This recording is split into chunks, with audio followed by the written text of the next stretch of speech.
भारत की बात, मैं आपके साथ शोभना यादव। कांग्रेस के नेता दिग्विजय सिंह पर गलत फोटो ट्वीट कर सांप्रदायिक माहौल बिगाड़ने के आरोप में गिरफ्तारी की तलवार लटक रही है। हालांकि दिग्विजय सिंह कह रहे हैं कि केस दर्ज होने से उन्हें कोई फर्क नहीं पड़ता। दिग्विजय सिंह मुर्दाबाद, मुर्दाबाद, मुर्दाबाद। बीजेपी ने कांग्रेस नेता दिग्विजय सिंह के खिलाफ मोर्चा खोल दिया है।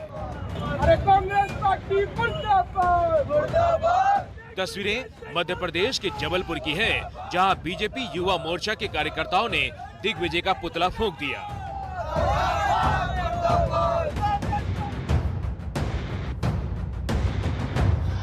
दिग्विजय सिंह के खिलाफ विरोध प्रदर्शन की वजह है बिहार के मुजफ्फरपुर की ये तस्वीरें, जिसे दिग्विजय ने मध्य प्रदेश के खरगोन का बता दिया।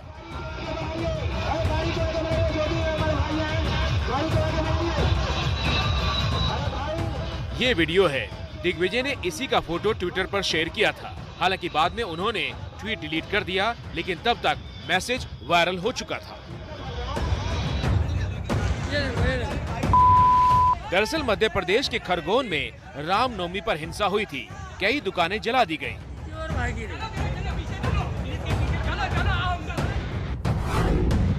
खरगोन हिंसा की फर्जी तस्वीर ट्वीट करने के आरोप में बीजेपी की शिकायत पर दिग्विजय सिंह के खिलाफ केस दर्ज हो गया है। अब दिग्विजय सिंह कह रहे हैं कि केस दर्ज होने से फर्क नहीं पड़ता, पर बीजेपी दिग्विजय को छोड़ने के मूड में नहीं दिख रही। यदि भाईचारा, प्रेम, सद्भाव और सांप्रदायिक उन्माद के खिलाफ बोलने से मेरे खिलाफ अगर मुकदमा दायर 1 लाख हो जाए तो मुझे चिंता नहीं। आपको लगे कि एजेंडा चलाया जा रहा है बीजेपी का आपके पूरे देश में? आपके खिलाफ? मेरे खिलाफ फर्क नहीं पड़ता, पूरे देश में। दिग्विजय सिंह ने वही अपराध किया है जो दंगा करने वालों ने किया है। दंगा करने वाला और दंगा उकसाने वाला दोनों अपराधी होता है। आज से हमने एक मुहिम चलाई है कि दिग्विजय सिंह के ट्विटर अकाउंट को सस्पेंड किया जाए। उसके लिए हम रिपोर्ट करवा रहे हैं लोगों से, मैंने भी रिपोर्ट की। कांग्रेस के अंदर भी दिग्विजय सिंह के खिलाफ घेराबंदी शुरू हो गई है, जिससे बीजेपी को और मौका मिल गया। जिस तरीके से बीजेपी ने FIR करा दिया, सारी वारदातें सामने आ गई और हमारे से छोटे छोटे कार्यकर्ता जब हमसे पूछता है तो हमको बहुत सारी तकलीफें होती हैं, जिसका जवाब हमारे पास नहीं होता।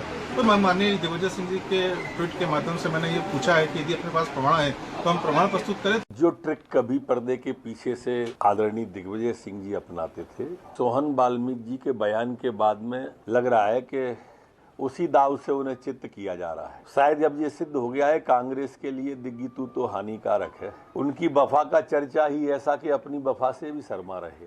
मध्य प्रदेश में दिग्विजय सिंह के ट्विटर से उठा ये विवाद अब थमने वाला नहीं है, क्योंकि शिवराज सरकार ने साफ कह दिया है कि दिग्विजय सिंह का जो ट्वीट था वो मध्य प्रदेश को सांप्रदायिक हिंसा की आग में झोंकने वाला था, धार्मिक उन्माद बढ़ाने वाला था और ऐसी किसी बात को बर्दाश्त नहीं किया जाएगा।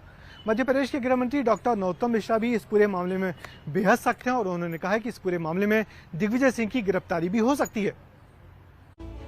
तो चलिए भारत की बात में आगे बढ़ते हैं और बात कर्नाटक की करते हैं। कर्नाटक के मंत्री KS ईश्वरप्पा पर ठेकेदार की खुदकुशी के मामले में FIR दर्ज होने के बाद कांग्रेस बीजेपी पर और आक्रामक हो गई है। कांग्रेस मांग कर रही है कि ईश्वरप्पा को मंत्री पद से बर्खास्त कर उनकी गिरफ्तारी होनी चाहिए।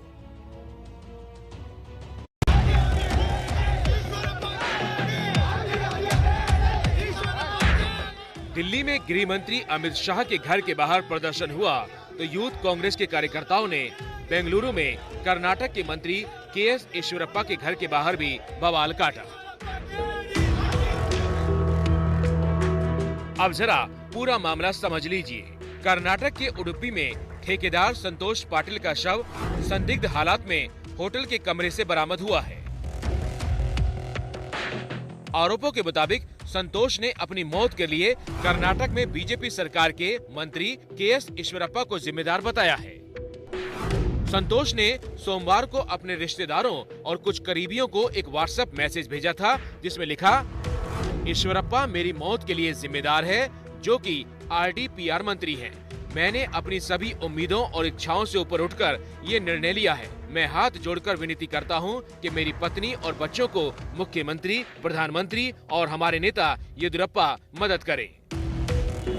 पुलिस ने मंत्री ईश्वरप्पा के खिलाफ मुकदमा दर्ज कर लिया है। मुख्यमंत्री बसवराज बोम्मई ने मामले की निष्पक्ष जांच और कड़ी कार्रवाई का भरोसा दिलाया है।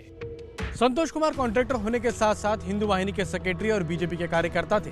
भ्रष्टाचार के इस मामले में उन्होंने 11 मार्च को चिट्ठी लिखकर केंद्र सरकार को शिकायत की थी, जिसमें उन्होंने कहा था कि 4 करोड़ के भुगतान के लिए 40% की कमीशन मांगी जा रही है। संतोष ने अपनी चिट्ठी में लिखा था कि उन्होंने फरवरी 2021 में मंत्री ईश्वरप्पा के कहने पर बेलगांव में सड़क निर्माण का काम किया था।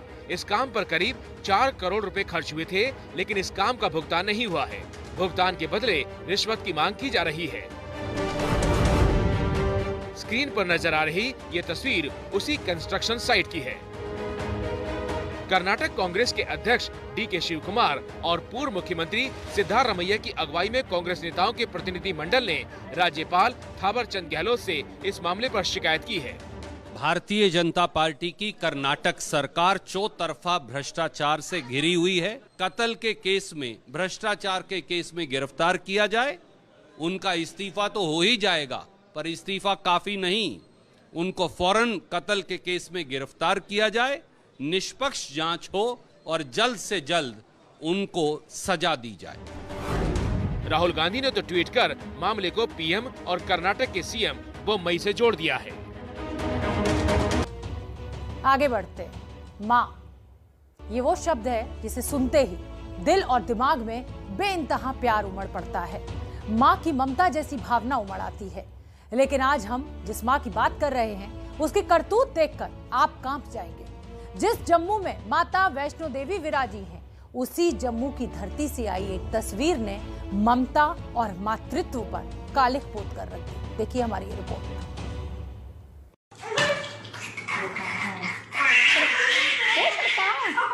ये तस्वीरें मन को विचलित कर देती हैं। बच्चे को पीटती एक माँ की ये तस्वीर अंदर तक हिला देती है।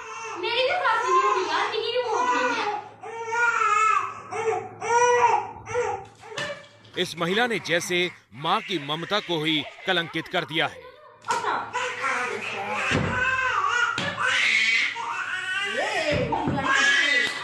वीडियो के हर फ्रेम के साथ रूह कपा देने वाली ये तस्वीरें जम्मू के सांबा जिले से आई हैं, जहां 9 महीने की नन्ही सी जान के साथ हैवानों सा सलूक करती ये महिला इस नन्ही सी जान की माँ है। वही माँ जिसे ममता की मिसाल और दरियादिली का सागर कहा जाता है, लेकिन यहाँ जो हो रहा है वो डरा देता है। सोशल मीडिया पर वायरल ये वीडियो जम्मू के सांबा जिले में 11 अप्रैल को सामने आया और जैसे ही ये वीडियो वायरल हुआ, एबीपी न्यूज की टीम ने इसकी पड़ताल शुरू की। वीडियो की पड़ताल करते हुए एबीपी न्यूज की टीम सांबा जिले के उस गांव पहुंची जहां पर बेरहम और पत्थरदिल मां ने अपनी बेटी पर ये अत्याचार किया था। यहां हमें गांव के सरपंच मिले, जिन्होंने महिला का वीडियो वायरल होते ही उसके खिलाफ एफआईआर दर्ज करवाई थी। अपनी पंचायत के जितने पंच थे, मैं सभी को बुला के इस बात में मैंने संज्ञान लेने के बारे में सोचा कि इस बारे में मुझे कुछ सोचना चाहिए। तो मैंने लिखित रूप में एफआईआर पुलिस स्टेशन उत्तरबेनी में दी। मैंने वीडियो देखा ना, बोलो तो मैं तो कृपा गया, मैं तो हो गया क्या पला मेरी बच्ची को क्या हो गया। जो इसने बच्ची का हाल किया, इसका ही ऐसा हाल होना चाहिए। जिसने वीडियो वायरल किया उसके खिलाफ ही होना चाहिए। एफआईआर के बाद आरोपी मां गिरफ्तार है, लेकिन बच्ची के भविष्य पर सवाल बरकरार है। वीडियो वायरल होने के बाद अब पुलिस आरोपी महिला को गिरफ्तार कर आगे कार्रवाई शुरू कर चुकी है। साथ ही उस बेरहम महिला की तलाश कर रही है जो बच्ची की पिटाई के दौरान बिस्तर पर बैठी थी, और उस शख्स को भी खोज रही है जो पिटाई का वीडियो बना रहा था। हालांकि इस बीच पुलिस ने बच्ची को पिता को सौंपकर ख्याल रखने को। युवकों पर हमले का वीडियो सामने आया है। अमेरिकी पुलिस के मुताबिक इस मामले में एक आरोपी को गिरफ्तार भी कर लिया गया है। उस पर हेट क्राइम के तहत केस दर्ज करने के मामले की जांच की जा रही है। लेकिन न्यूयॉर्क में 10 दिन में 2 बार इस तरह सिक्कों पर हमला हुआ है। सवाल ये उठता है कि अमेरिका में आखिर क्यों बढ़ रहा है हेट क्राइम।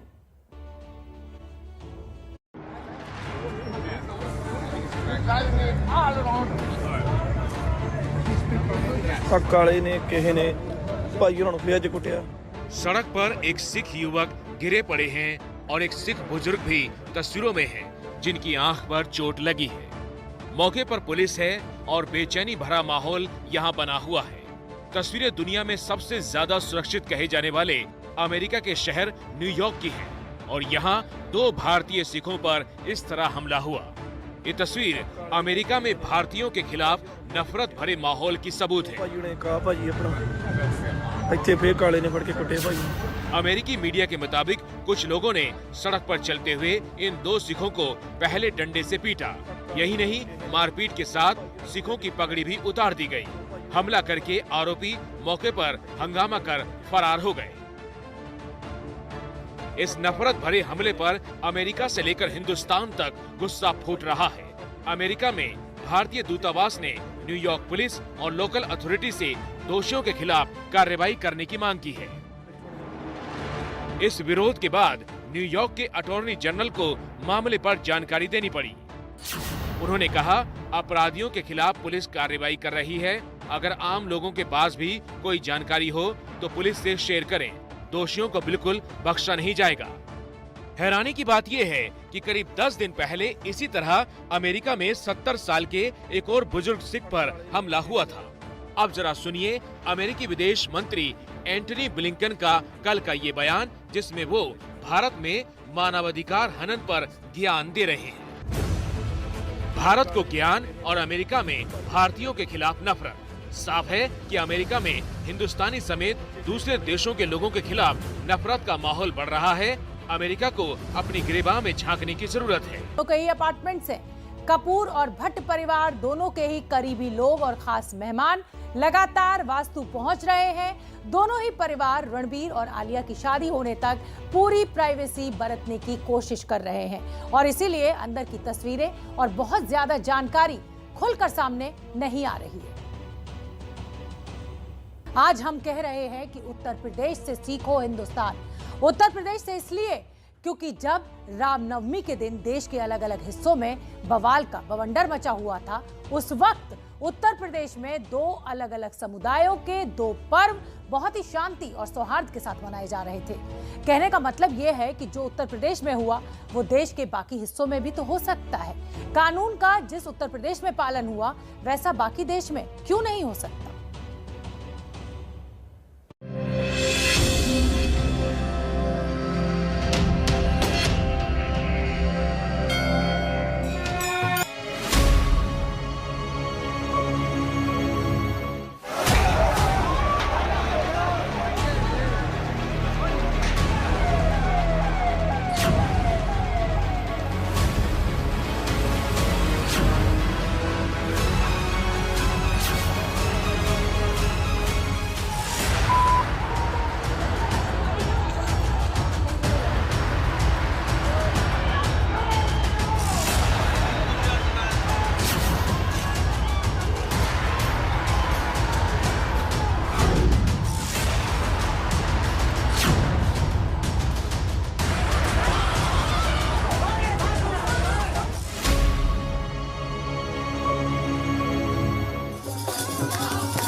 करोड़ की आबादी यूपी में रहती है। 800 स्थानों पे रामनवमी के शोभा यात्रा थी, जुलूस भी थे और साथ साथ इस समय रमजान का महीना चल रहा है, रोजा इफ्तार के भी कार्यक्रम रहे होंगे। कहीं भी कोई तू मैंने नहीं हुई, दंगे फसाद की बात तो दूर है, कहीं भी कोई तू मैंने नहीं हुई, दंगे फसाद की बात तो दूर है। उत्तर प्रदेश के मुख्यमंत्री योगी आदित्यनाथ डंके की चोट पर जो बात कह रहे हैं उसकी मिसाल आपकी टीवी स्क्रीन पर मौजूद है।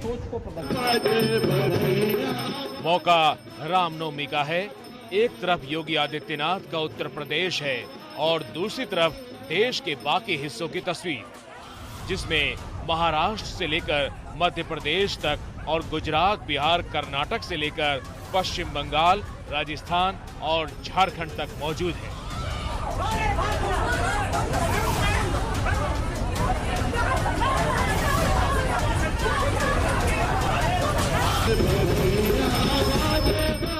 फर्क साफ दिखाई दे रहा है कि यूपी में शांति व्यवस्था कायम दिख रही थी और बाकी राज्यों में रामनवमी के दिन उपद्रव और बवाल मचा हुआ था।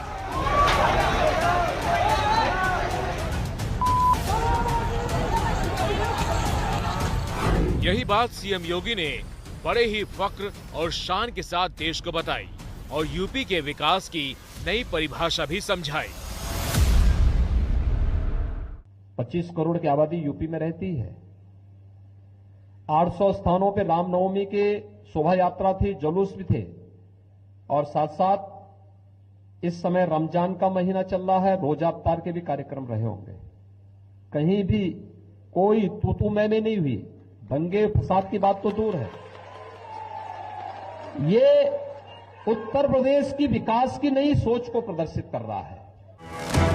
सोचने वाली बात तो ये है कि एक तरफ 25 करोड़ की विशाल आबादी वाला उत्तर प्रदेश है, जहां करीब 20% मुस्लिम आबादी है। रमजान का पाक महीना है और उसी दौरान चैत्र नवरात्र भी मनाया गया।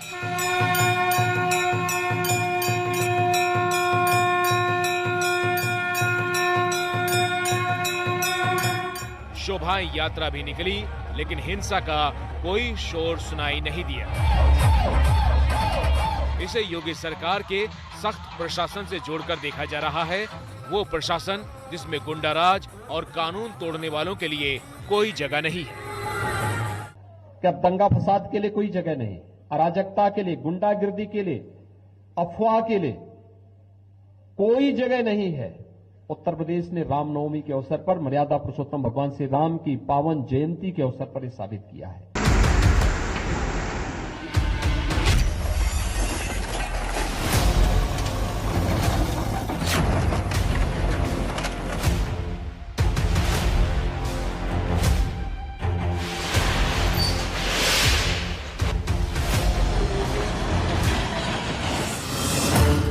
बुलडोजर बाबा, ये उपाधि विरोधियों ने योगी आदित्यनाथ को चुनाव प्रचार के दौरान दी थी। योगी ने उसे अपना गहना बना लिया और दूसरी बार यूपी की सत्ता संभालने के बाद पहली बार से ज्यादा तेज तर्रार और आक्रामक तरीके से बुलडोजर चलने लगे।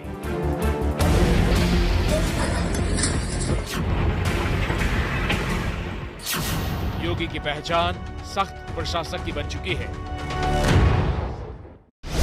हालांकि सीएम योगी अपने अधिकारियों को ये साफ कर चुके हैं कि किसी गरीब की झोपड़ी और दुकान पर बुलडोजर नहीं चलेगा और पेशेवर अपराधियों और माफियाओं के खिलाफ बुलडोजर रुकेगा नहीं। लोग जो इंथुजियास्टिक होके, ओवर इंथुजियास्टिक होके चीजें कर रहे हैं, वो उचित नहीं है। किसी भी तरीके से कोई भी गलत कानूनी कार्रवाई नहीं होनी है।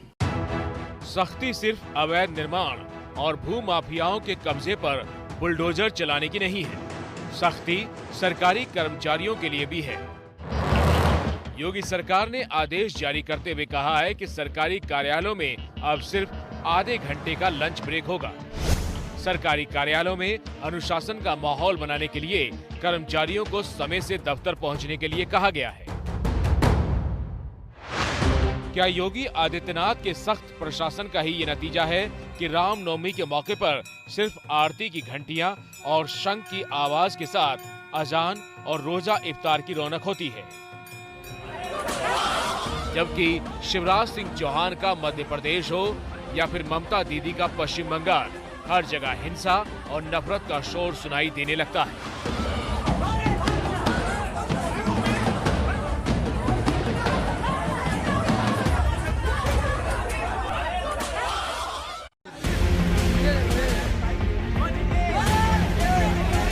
सबसे पहले आपको एमपी की कहानी सुनाते हैं।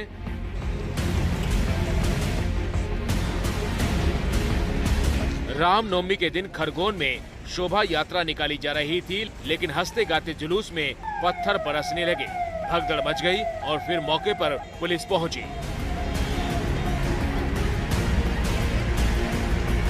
पुलिस के आने के बाद भी हिंसा नहीं रुकी, दुकानों में आग लगाई गई, घर जला दिए गए, यहाँ तक कि एसपी के पैर में गोली मार दी गई।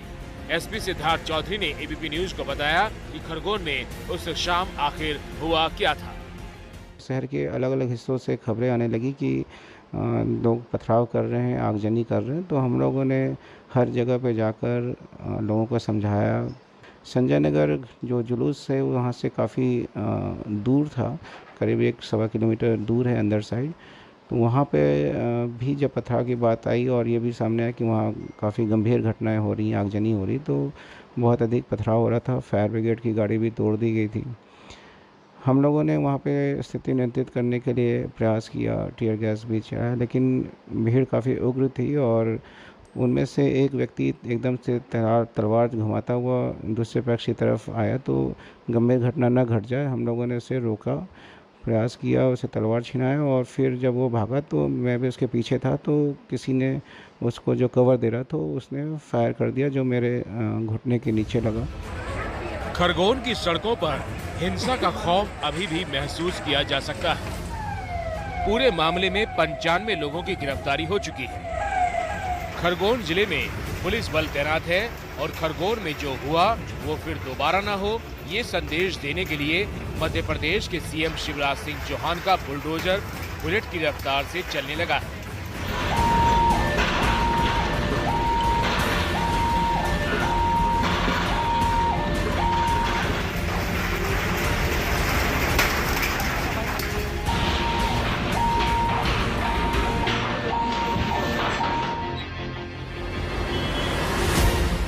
ये बुलडोजर उन्हीं मकानों और दुकानों को मलबे के ढेर में बदल रहा है जहां रविवार को रामनवमी की शोभा यात्रा पर पत्थर चलाए गए थे। जिस घर से पत्थर आए हैं उस घर को पत्थरों का ही ढेर बनाएंगे।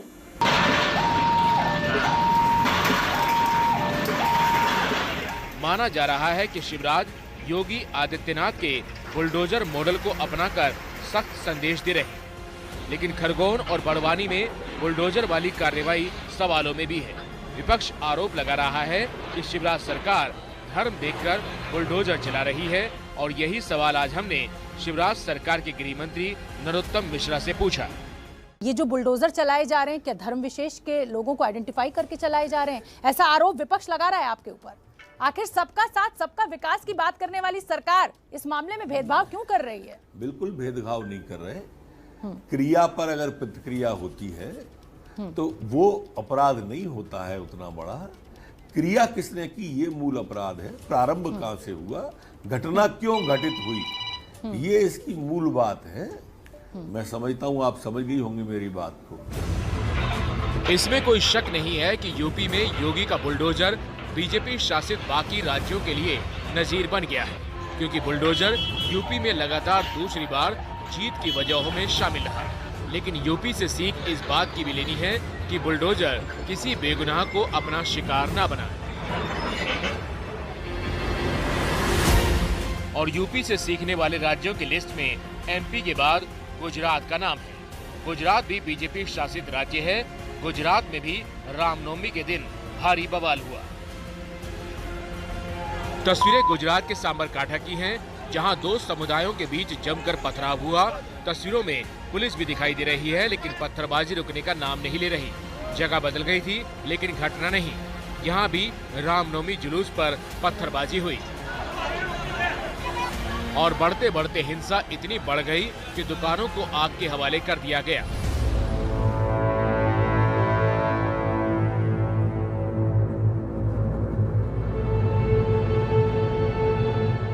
उस दिन आनंद जिले के खंबात में भी हिंसा हुई। इस हिंसा में एक शख्स की मौत भी हुई थी।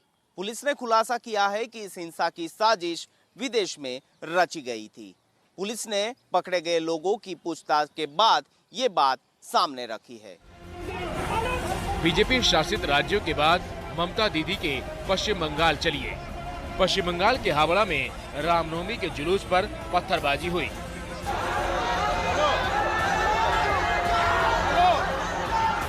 जबकि बांकुरा में पुलिस और रामनवमी का जुलूस निकालने वालों के बीच ही पथराव शुरू हो गया। हालात इतने बिगड़ गए कि पुलिस को लाठीचार्ज करना पड़ गया।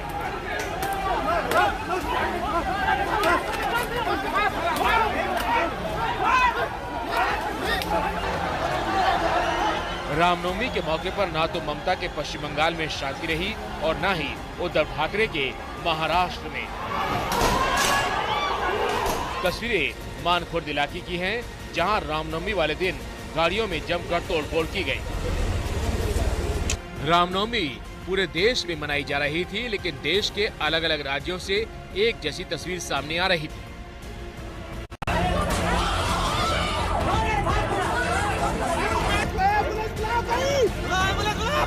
यहाँ तक कि राजधानी दिल्ली की बेहद प्रतिष्ठित यूनिवर्सिटी जेएनयू में भी रामनवमी के दिन खाने को लेकर बवाल हो गया। अलग अलग दावे हैं, पूजा में खलल डालने से लेकर नॉनवेज खाने तक, लेकिन सच यही है कि बवाल हुआ। ऐसे में जब यूपी के सीएम पूरे देश से कहते हैं कि 800 शोभा यात्रा निकली, लेकिन कहीं तू मैं तक नहीं हुई, तो हैरानी भी होती है और खुशी भी मिलती है।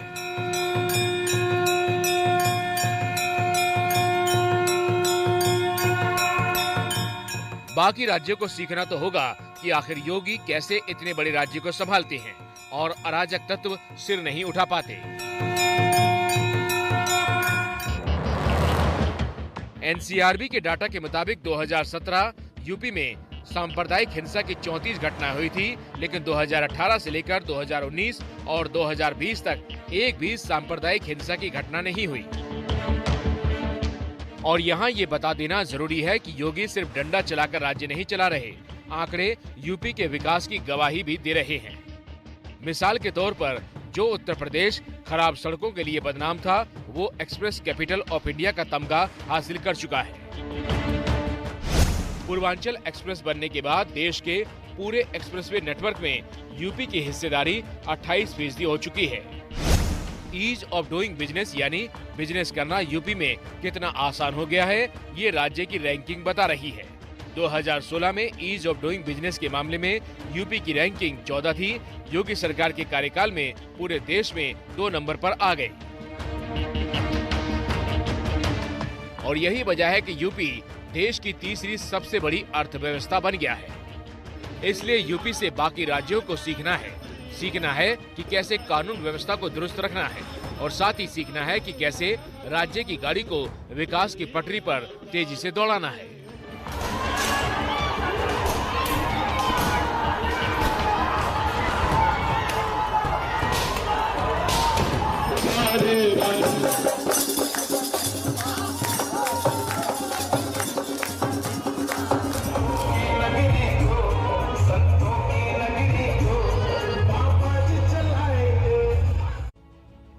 मुख्यमंत्री योगी आदित्यनाथ ने सिर्फ उत्तर प्रदेश की कानून व्यवस्था को ही नहीं सुधारा है, बल्कि विकास पर भी मुख्यमंत्री योगी का पूरा जोर है।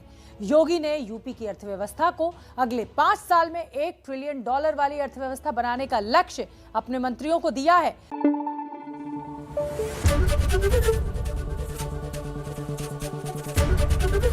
एबीपी न्यूज आपको रखे आगे।